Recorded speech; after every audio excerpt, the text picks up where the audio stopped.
She stood in the middle of the road, exhausted and furious, and for 20 agonizing minutes, she refused to let the man in the carriage pass. She had no idea that the arrogant traveler she was berating was the commander of the entire royal army, a man who had never been told no in his life.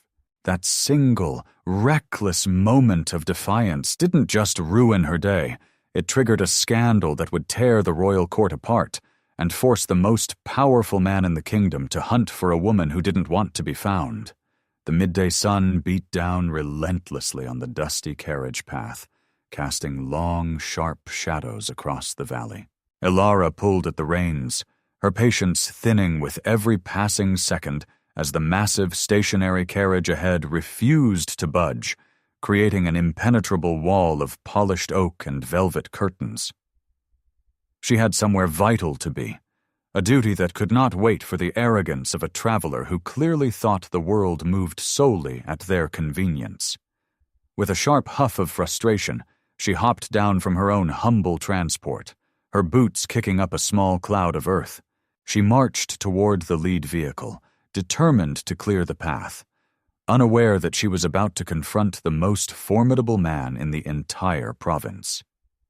The air felt heavy, charged with an unstated tension that warned of an impending collision of two very different worlds.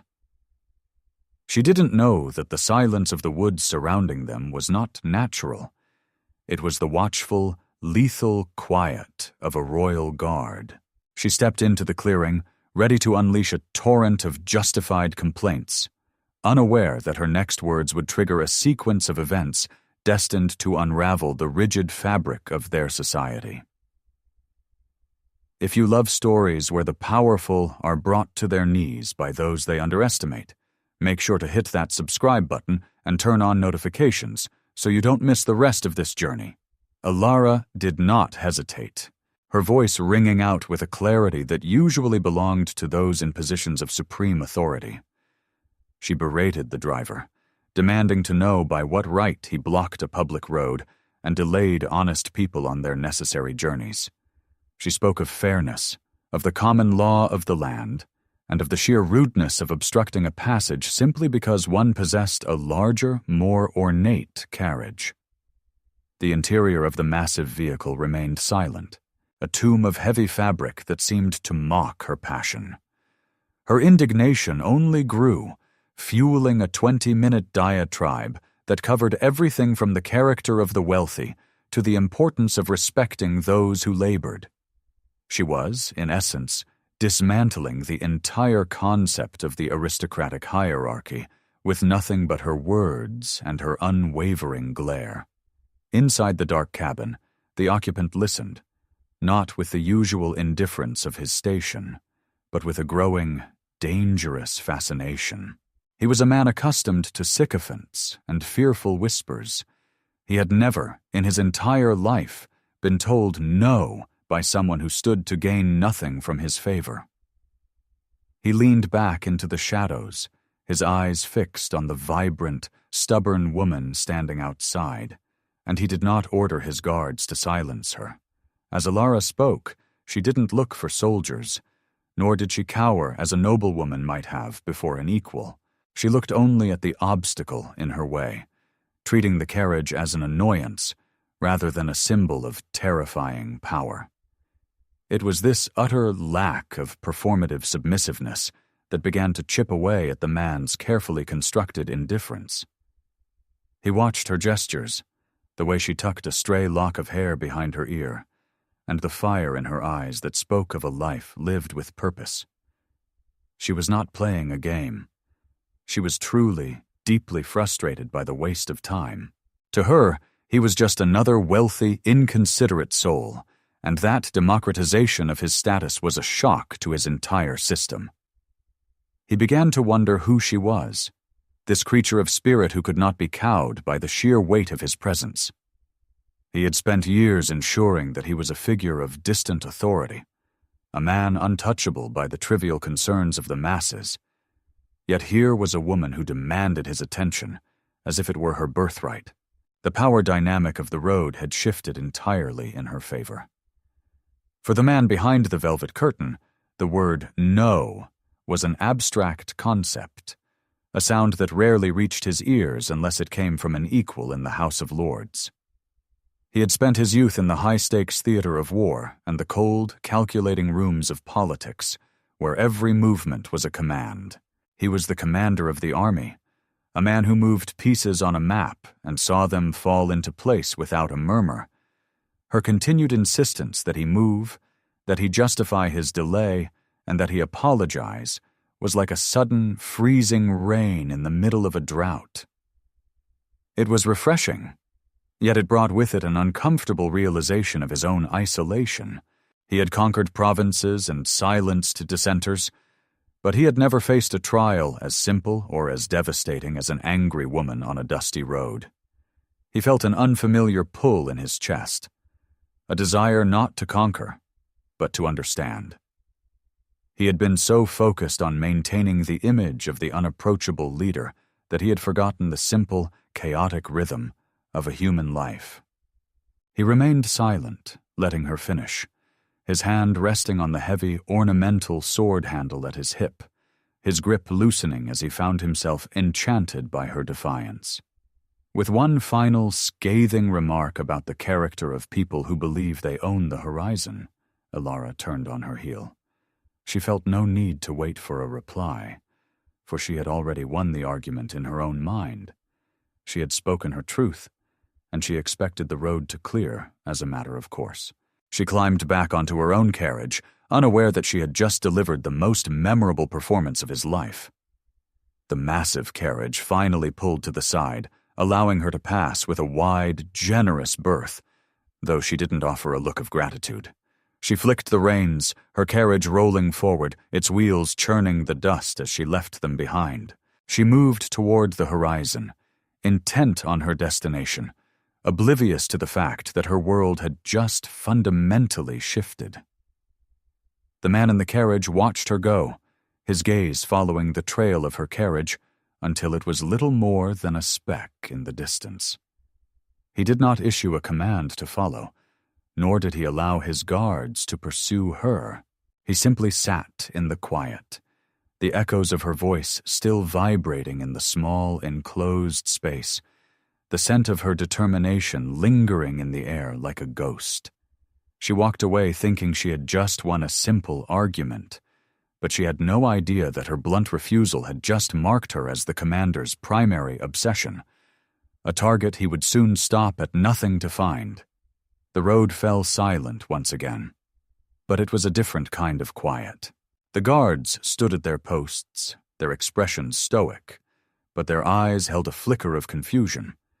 They had never seen their master allow such a direct, prolonged challenge to his authority without an immediate, devastating retribution. The mystery of the woman who had dared to speak to the commander as if he were a commoner became the primary subject of their whispered, private discussions. Back in the carriage, the man sat in the dark, his mind racing through the events of the last hour.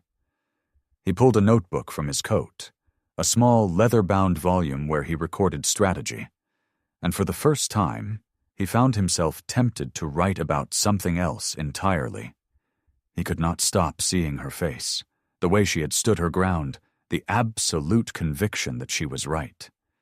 He knew nothing of her, not her name, her home, nor the purpose of her journey. She was a phantom who had emerged from the dust to disrupt the order of his world, and then had vanished back into it, leaving behind only questions. He felt the heavy weight of his duty suddenly, for the first time in his career, acting as a distraction from the only thing he truly cared about: finding her. Elara reached her destination, a small, bustling town where she lived a life governed by simple, honest work. She went about her tasks with the same vigor she had displayed on the road, oblivious to the storm she had stirred in the mind of the most powerful man in the province. Her world was filled with the sounds of daily life, the ring of the blacksmith's hammer, the gossip of the market, and the evening chime of the bells. She enjoyed the anonymity of her existence, for it allowed her to speak her mind without fear of the scrutiny that defined the lives of the elite. She was a woman of substance in a society that valued appearances, and she took pride in her ability to navigate the challenges of her day. She didn't dwell on the encounter on the road, for she had far more pressing concerns to occupy her time. Yet, there were moments in the late afternoon when she looked out toward the distant road, an inexplicable feeling of being watched prickling at the back of her neck. She brushed it off as the folly of a tired mind, returning to her home to prepare for the coming day. She had no way of knowing that the tempest she had created was already tearing through the carefully ordered ranks of the nobility, and that the hunter was already on her trail.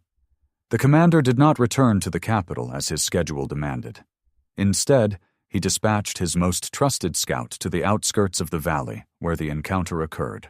He provided only a brief, vivid description. A woman of striking resolve, dressed in modest travel attire, with eyes that held the spark of an untamed fire. He did not explain his reasoning to the scout, for his reputation as a cold, calculating strategist was the only armor he had left against the prying eyes of the court. He sat in his study late into the night, the map of the province spread out before him like a game board. Yet he was not calculating troop movements or supply lines. His fingers traced the path she had taken, his mind obsessively recreating the rhythm of her voice and the cadence of her arguments. He realized, with a shock that left him breathless, that he was searching for a woman who had treated his authority as a triviality, and in doing so had become the most important variable in his life. The scout returned with reports of a woman who fit the description. A resident of a nearby village, known for her sharp wit and independent spirit. The commander felt a jolt of something he had not allowed himself to feel in a decade. A surge of genuine, unchecked anticipation. He began to plan his next move, not as a commander leading an army, but as a man who knew he was finally pursuing something worth the cost of his cold, isolated crown. News of the commander's strange behavior began to leak from the inner circle of the military, spreading through the gilded salons of the capital like wildfire. Aristocrats whispered behind their fans, speculating on the identity of the woman who had allegedly dared to challenge him on the open road. It was an impossible rumor, a scandal that defied the very laws of their rigid social order, yet it was whispered with a desperate, hungry curiosity. The elite, who spent their days navigating the treacherous waters of marriage alliances and social climbing, were baffled by the idea that someone could capture the commander's attention without a drop of noble blood. They analyzed the rumor, looking for political motivations, hidden dowries, or family connections that might explain his sudden, uncharacteristic distraction. They could not comprehend that the truth was far simpler, and therefore far more dangerous to their way of life. The rumor grew with every retelling, transforming the woman into a legendary figure, a mysterious temptress who had somehow bewitched the most powerful man in the kingdom. The commander remained silent, ignoring the inquiries of his peers, for he knew that the moment they identified her, they would try to destroy her to protect their own fragile status quo. He moved in the shadows, protecting the anonymity of the woman who didn't even know she had become the subject of the century's most scandalous gossip. The annual summer solstice ball was the apex of the social calendar, an evening where fortunes were made and reputations were shattered in the span of a single dance. Every family of standing had spent months preparing for this night, hoping to secure the commander's presence, for his approval was the ultimate seal of social dominance. Invitations were the most coveted currency, and the pressure in the city was so thick it could be tasted in the air. Elara, who lived a life far removed from the stifling atmosphere of the capital, had absolutely no intention of attending such a trivial display of vanity. She was busy with her own responsibilities, managing the logistics of her small household, and ensuring that her work met the standards she demanded of herself. She remained oblivious to the fact that the entire society was preparing for an event that the commander was already planning to use as a stage for his search. He walked through the preparations, his presence like a cold shadow cooling the frantic heat of the organizers. He scanned the lists, not for alliances or business partners, but for any sign that the villagers from the nearby valley might have been granted an invitation. He was a predator in a room full of peacocks, waiting for the one person who would never, in 1,000 years, dream of walking through those doors. Are you enjoying the drama so far? Don't forget to subscribe to the channel. Your support helps us bring more epic historical romances to life every week. Elara found deep satisfaction in the quiet corners of her life, far from the suffocating expectations of the upper classes who seemed to value appearance over character. She spent her days working with a focus that left no room for the superficial games of the aristocracy, finding more joy in a completed task than in any ballroom reception. She was content, and that contentment was the quiet rebellion that kept her free. She avoided the public squares during the days of the ball, preferring to stay within the comfort of her routine, unaware of the chaos she had indirectly triggered. There was a freedom in being invisible, a luxury that those in the high seats of power could never understand, for they were trapped in a life of constant observation. Elara knew that the moment one stepped into the light of the elite, they were forever marked by the expectations of others. The commander, however, was becoming increasingly impatient, his desire to find her warring with the knowledge that she was happy exactly where she was. He recognized that to bring her into his world was to strip away the very essence of what made her so captivating. He faced an internal conflict that mirrored the greatest battles of his career: how to possess what he admired without destroying it in the process. The commander officially justified his stay in the village by creating a fabricated military decree, a strategic border inspection and terrain study. With this document sealed by the army, no one in the royal court dared to question his prolonged absence from the capital, allowing him to roam the village freely without raising any legitimate political suspicions. He began to leverage his influence in subtle, untraceable ways, shifting the resources of his office to bring him closer to her reality without alerting the vultures of the court.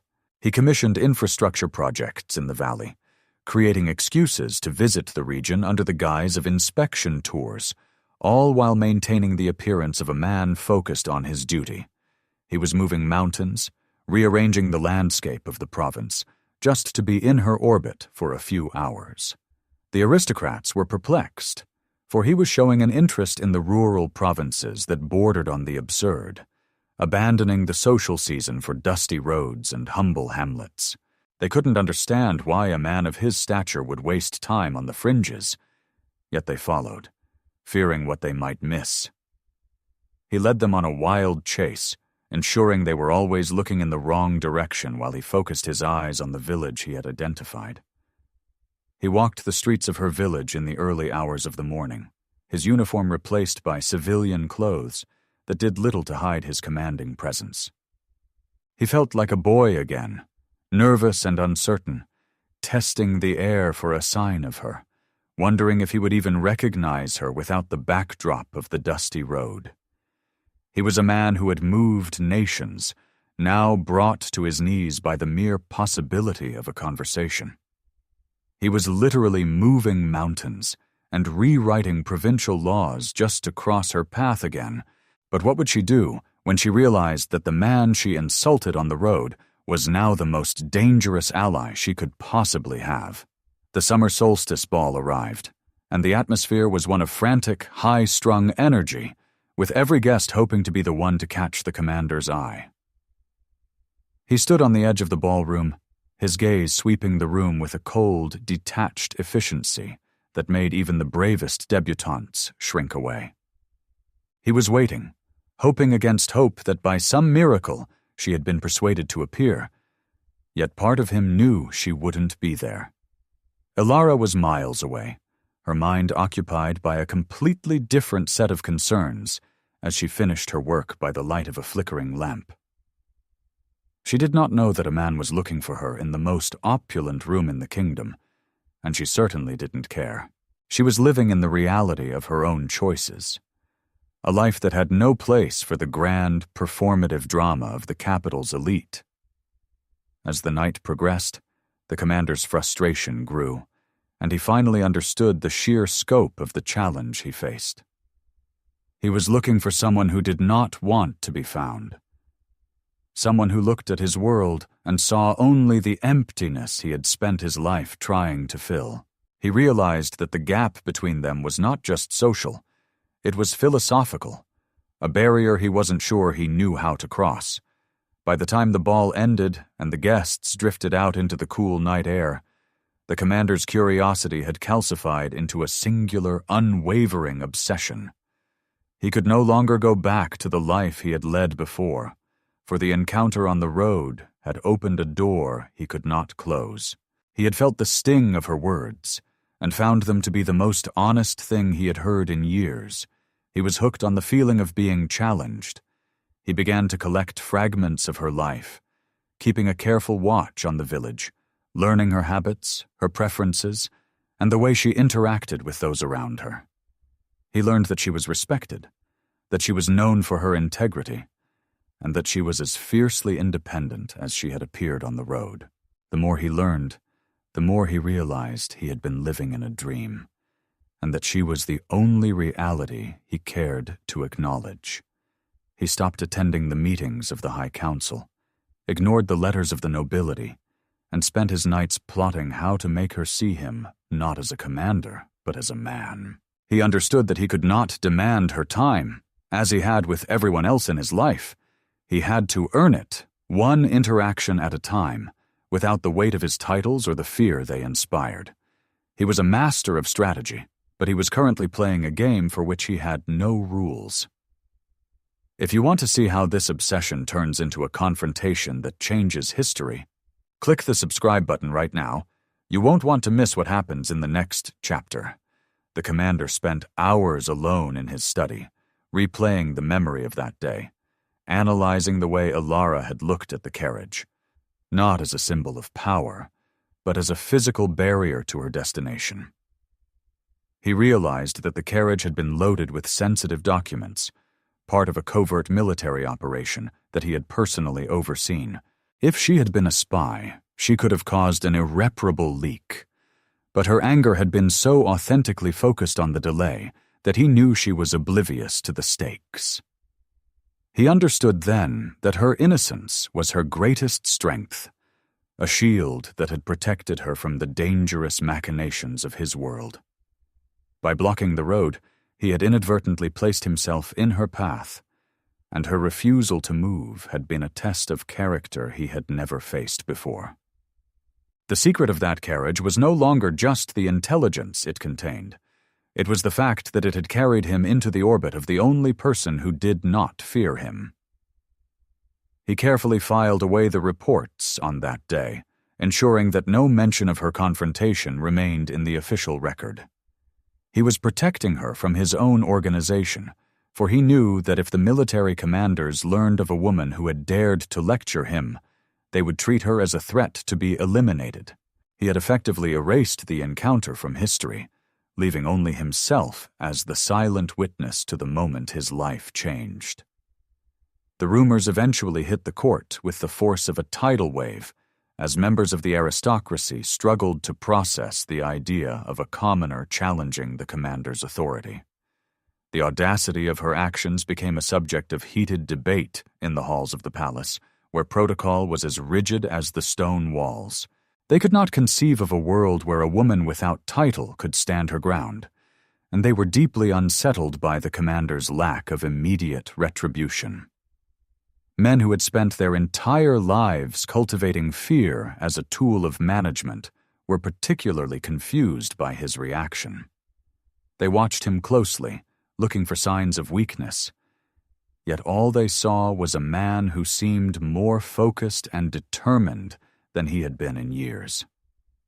The court was in a state of quiet panic.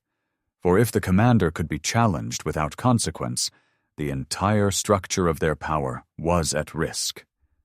Elara's name, or at least the description of the woman from the road, became a phantom that haunted their conversations. They looked for her in every crowd, fearing that if she appeared, she might expose the emptiness of their carefully constructed social hierarchies. They were terrified of the truth she represented, for if she was right, then their entire existence was built on a foundation of arrogance and waste. The elite were panicked, plotting behind closed doors to destroy the woman from the road before she ruined their power. But they were about to learn that you cannot easily break someone who has already stood up to the kingdom's greatest commander. The commander's scouts finally brought him a name, a simple piece of information that felt like a treasure of incalculable value. They told him where she lived, what her daily routine looked like, and the nature of the work she performed to support her household. It was a life of quiet dignity, untouched by the shadows of his world, a life he realized he had been desperately longing for without even knowing it. He sat for a long time, with her name written on a piece of parchment, the ink still fresh, a small anchor in the chaos of his thoughts. He knew that the moment he acted on this information, he would be crossing a line from which there was no return. He was no longer just a commander searching for a curiosity. He was a man planning a formal approach to the woman who had captivated his spirit.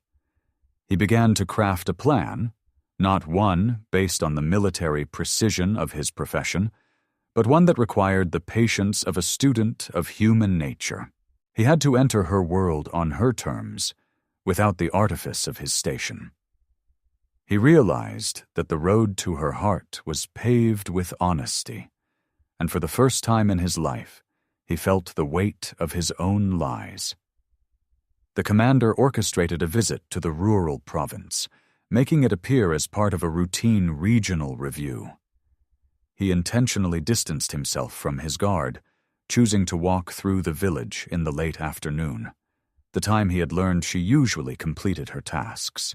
He felt a sudden, sharp clarity as he saw her in the distance, her figure silhouetted against the setting sun. He did not call out to her, nor did he attempt to intercept her path, for he was learning the lesson she had taught him on the road. One cannot demand the attention of a free spirit. Instead, he lingered in the periphery, watching as she engaged with the villagers, her laughter carrying a warmth that reached even him across the divide of their social standing. He was witnessing the life of a person who owed nothing to anyone, and it was a breathtaking sight. He felt the conflict of his identity, the commander versus the man, battling for control. He knew that if he approached her now, he would be met with the same resistance as before, but he was prepared for it. He wanted that resistance, for it was the only genuine interaction he had ever experienced, a dynamic that felt real, raw, and entirely his own. Elara was cleaning the counter when the man entered. She did not recognize him immediately, but as he reached out to pay, the harsh afternoon sun caught the intricate gold signet ring on his finger, the exact same crest she had seen on the side of the massive carriage back on the road. The world seemed to stop. The ambient noise of the shop faded into a dull hum, replaced by the frenetic, terrifying beating of her own heart. She let the cup she was holding slip from her fingers, the ceramic shattering violently against the floorboards. The commander, the man who had blocked her destiny, was standing right there in front of her, in the flesh. He held his breath, waiting for the moment of recognition, wanting to see if the spark of defiance would return once she realized who he was. He watched as she took a second look, her eyes narrowing as the memory of the blocked carriage began to dawn on her. The transition from polite interest to sharp, guarded surprise was more beautiful to him than any portrait he had ever commissioned. "You," she said, her voice dropping to a low, intense register. He saw the recognition wash over her. followed immediately by the same fire he had witnessed that day on the dusty road. She didn't bow, she didn't apologize, and she didn't shy away. She stood her ground, ready to defend her space once again against the man who had once delayed her life. The commander stood before her, the weight of his uniform, metaphorically speaking, pressing down on him as he fought the urge to revert to his command voice. He had to remind himself that he was not here to give orders, but to seek an audience, a realization that felt as alien as speaking a foreign tongue.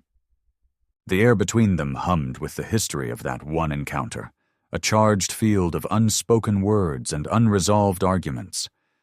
Elara's presence was a grounding force, pulling him away from the cold, abstract calculations of the capital and into the concrete reality of the present moment.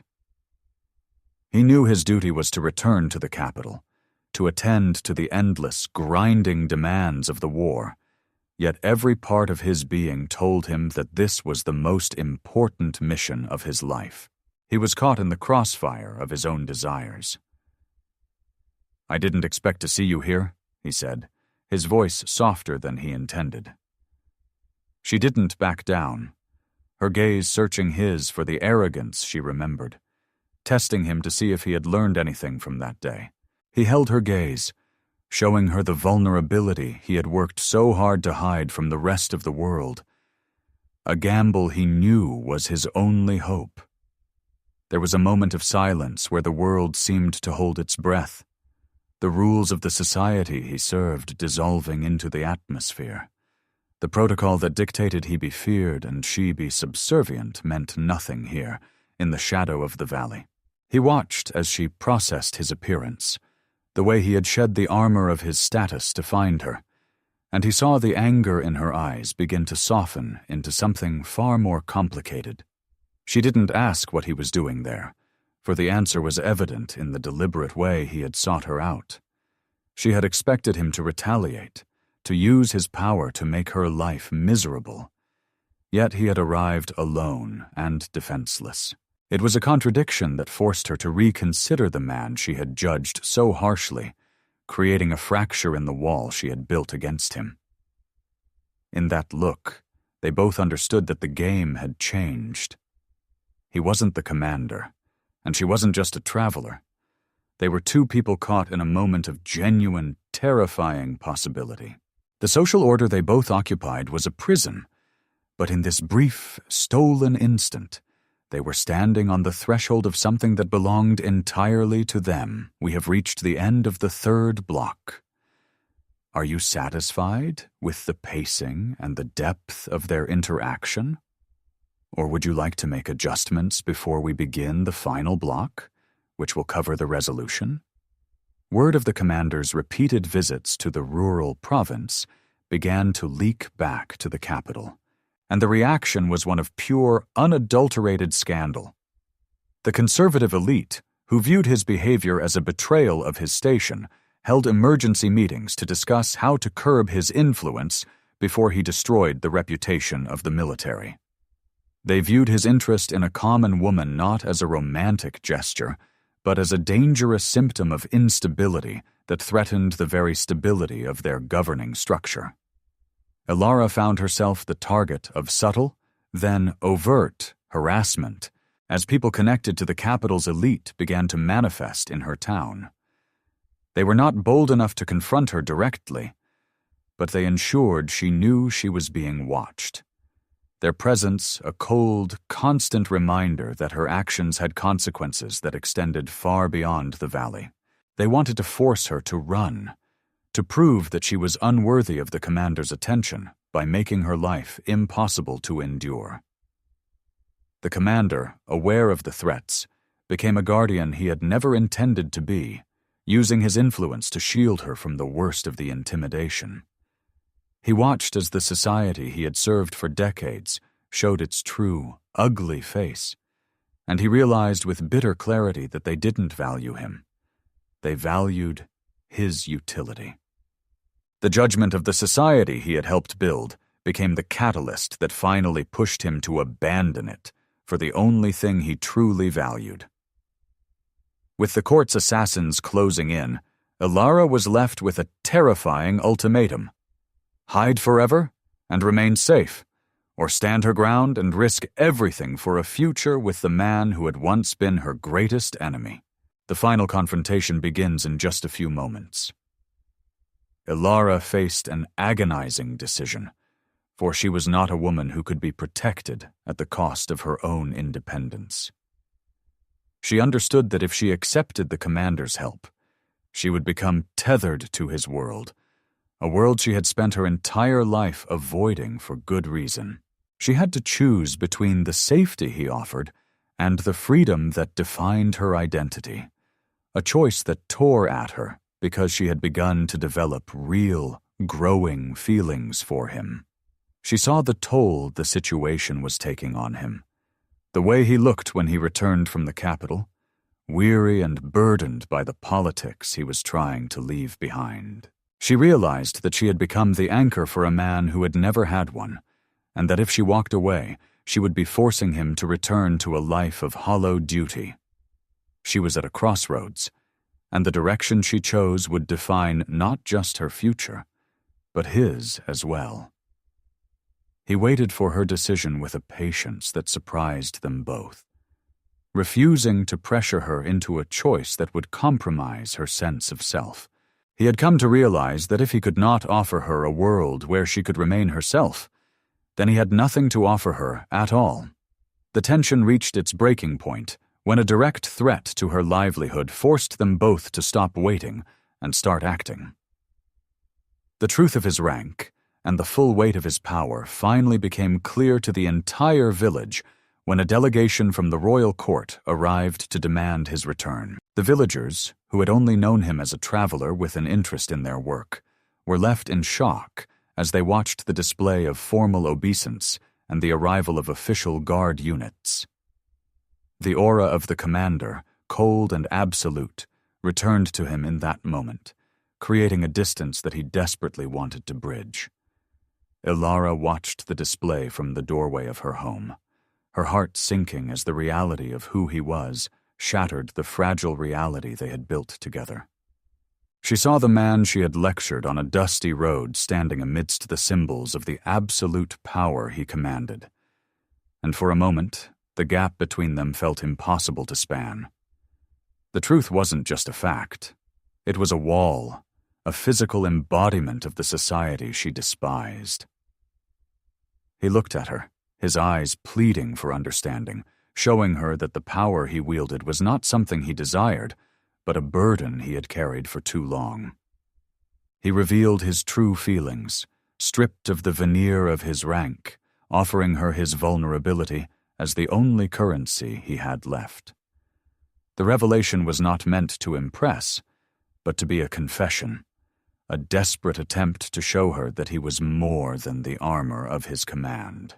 Elara's internal battle was fierce, as she grappled with the realization that she was falling in love with a man who was the epitome of the system she had rejected.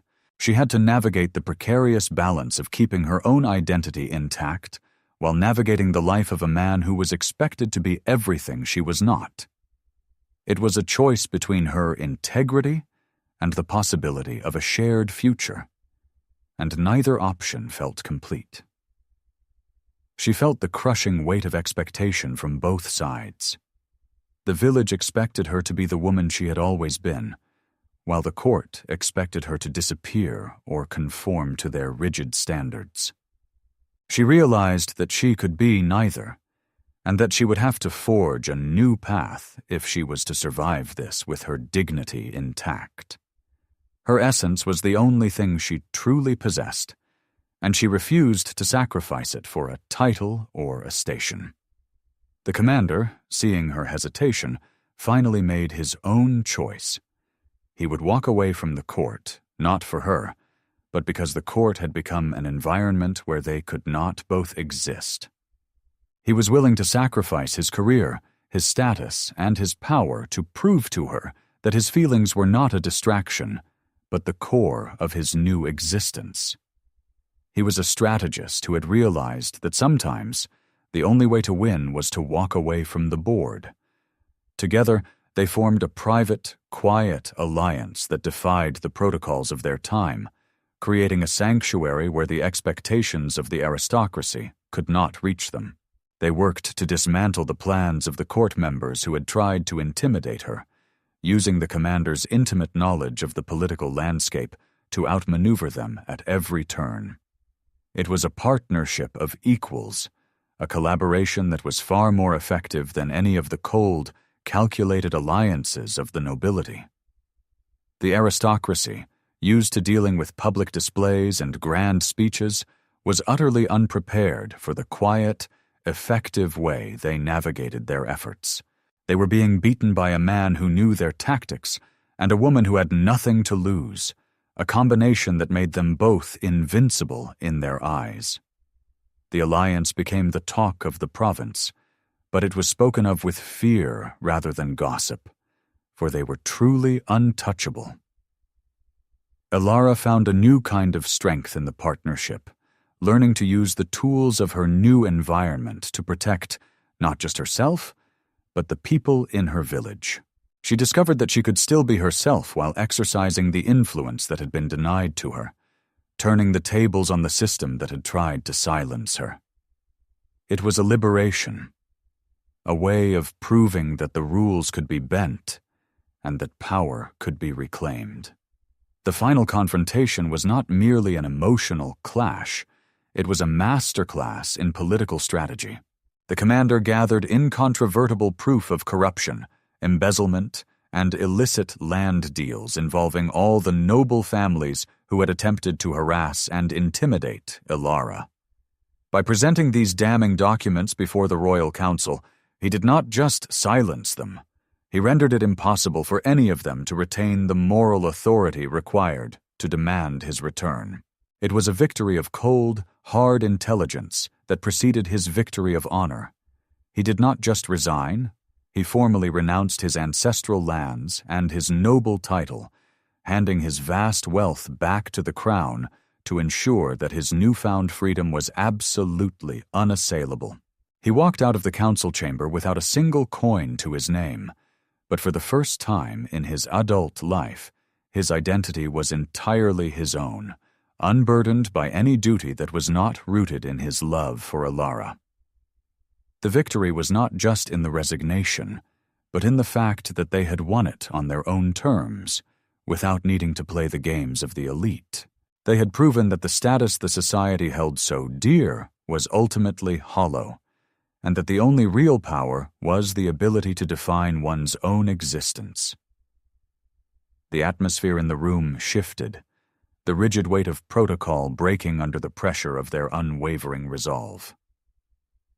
With the ties to the court finally severed, Elara and the commander stepped out into a future they had created, a path that had been drawn by the unlikely, miraculous intersection of their lives on a dusty road. They left the capital behind, choosing to live in a place where they could be defined not by the expectations of others, but by the strength of their own connection. It was a quiet, unassuming beginning to a life that promised to be everything the past was not. They realized that the road that had once been a source of conflict had become the true, lasting beginning of their destiny. A reminder that the most significant moments in life are often the ones we don't plan. They were free, and for the first time, they felt the full, overwhelming potential of that freedom. The journey had been difficult, marked by doubt and the pressure of a world that refused to change, but they had emerged on the other side, together.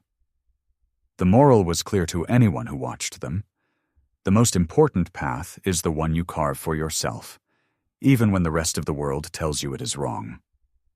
They were no longer the commander and the woman who blocked his path. They were just two people who had found the courage to value truth over expectation. And as they walked into the morning sun, they knew that their story was only just beginning, a testament to the power of a single, defiant no. What a journey! If this story of defiance, risk, and true love resonated with you, Please hit that subscribe button and leave a comment below. Who would you have chosen? Freedom or the man you love? Don't forget to like this video to help our channel grow. See you in the next epic romance.